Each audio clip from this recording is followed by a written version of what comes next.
É uma tradição. Não, e tem uma tradição aqui de adoçar o café com a garapa, né? Com a garapa. Isso é interessante. Tem a consertada. Eu já filmei algumas caiçaradas. Quando tinha, que tempo do falecido... Do Ney Martins. Ney Martins. Saudoso Ney Martins. A consertada é uma versão, uma prima do quentão, né? Que é uma criação caiçara, mas tem consertadas em vários lugares do país. Tem uma versão de consertada parecida com a nossa daqui, lá de Santa Catarina, só que vai um pouco de café, então ela fica com um outro sabor.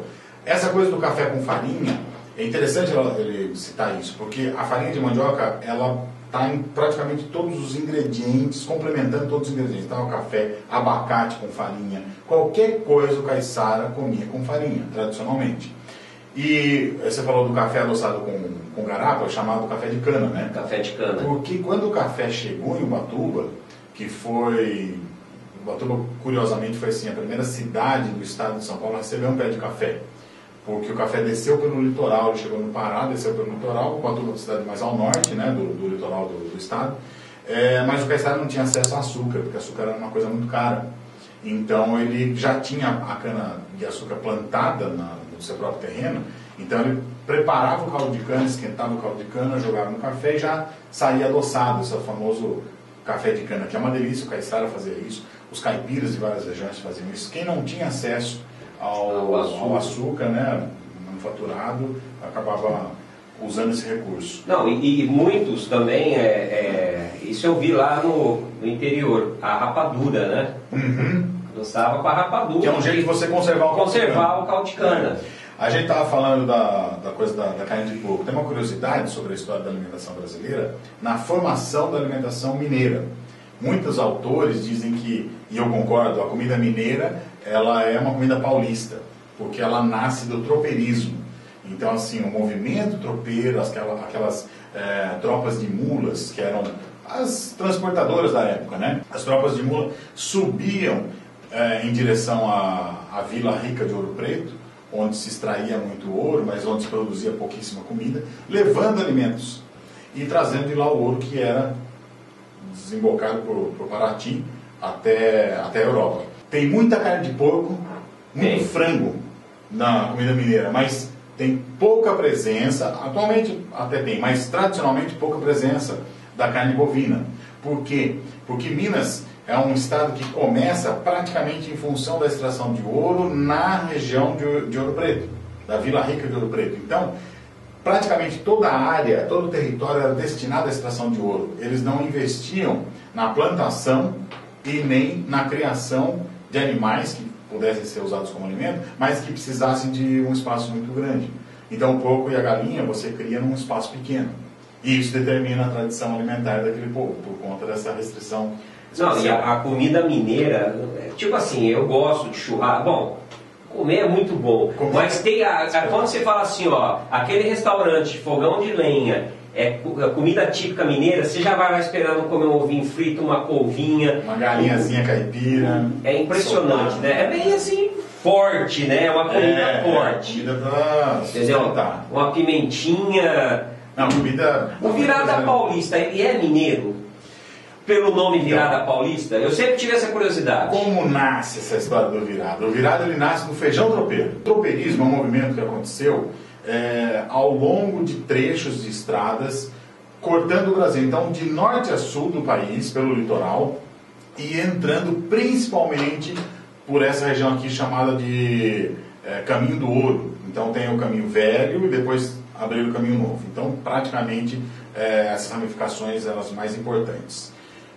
Por que existe esse feijão tropeiro? Porque as tropas, obviamente, a gente sabe, ninguém tinha condição de manter refrigerado o alimento.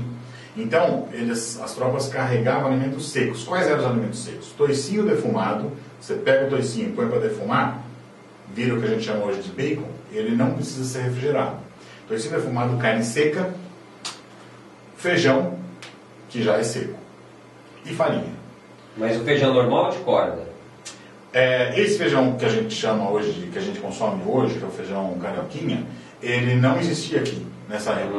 Então eles consumiam feijão fradinho e feijão preto, principalmente. Esses ingredientes eram secos e eram carregados. A tropa parava numa estalagem qualquer, numa parada de tropeiro, Aquela pessoa chamada madrinha da tropa, que era um homem, mas tinha o nome de madrinha da tropa, ia preparar a comida. Então montava a trempe, que era um tripé de ferro, onde ficava pendurado um caldeirão, e ali naquele caldeirão ele fritava o bacon, punha fogo embaixo, obviamente, né, com lenha, fritava o bacon, aí colocava a carne seca, poucos pedaços de carne seca, o feijão cru, seco, não ficava de molho, não tinha recurso para isso, tinha tempo para isso, jogava água e aquilo ficava cozinhando por 1h30, 2 horas. Então ficava esse cozido de feijão com carnes e a gordura do bacon, do toicinho, aí o cara pegava umas conchadas daquilo, acrescentava farinha, misturava e fazia um pirão. Esse é o original feijão tropeiro, que inclusive nós vamos fazer no SESC. Estou dando um ciclo de palestras no SESC de Campinas.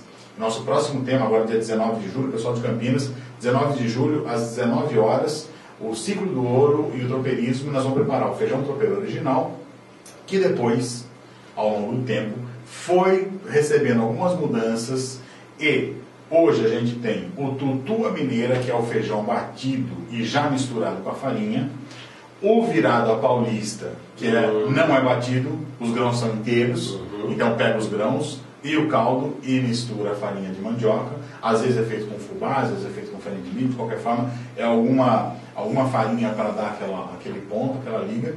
E a gente tem uma versão hoje do feijão tropeiro contemporâneo, que ele é bem seco. Então, são outros ingredientes, assim, tem o bacon, não tem necessariamente a carne seca, mas tem o pernil, aí vai cebola, vai cheiro verde, vai ovo, vai o feijão sem caldo e vai a farinha de mandioca. Então, tudo nasce desse cozido chamado feijão tropeiro original.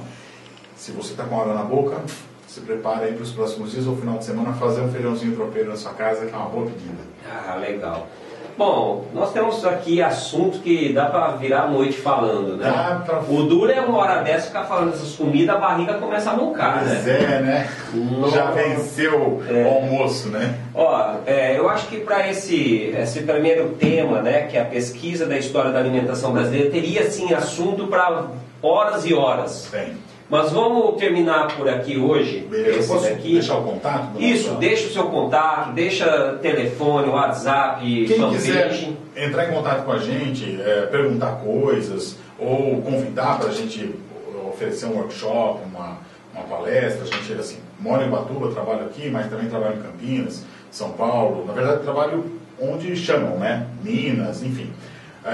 Pode visitar nossa página no Facebook, que é Receitas Históricas Brasileiras.